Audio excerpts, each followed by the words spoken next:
Unlocking the future with may. Hello everyone, welcome back to our channel.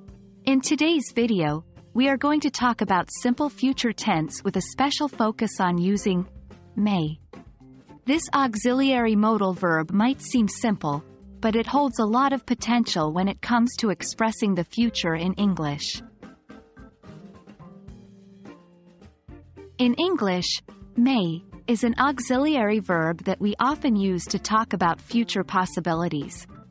When used in the future tense, may can express something that we think is likely to happen, or something that is possible but not certain. For example, you could say, "It may rain tomorrow." This sentence indicates that there is a possibility of rain tomorrow, but it is not guaranteed. Using may in the simple future tense is quite straightforward.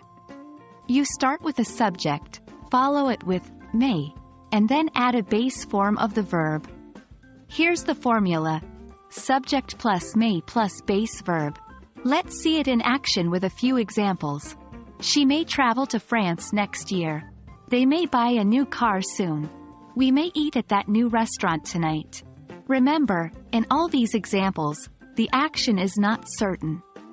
It's just a possibility in the future.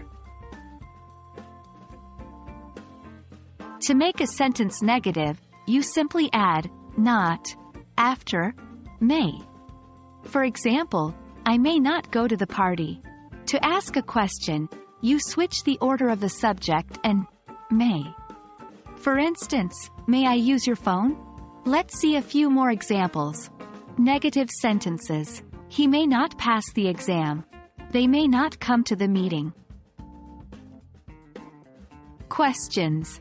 May we leave early? May she join us for dinner? That's all for today's lesson on using may in the simple future tense. We hope you found this helpful and feel more confident in using may to talk about future possibilities. Remember, the key is practice, so try using may in your English conversations and writings.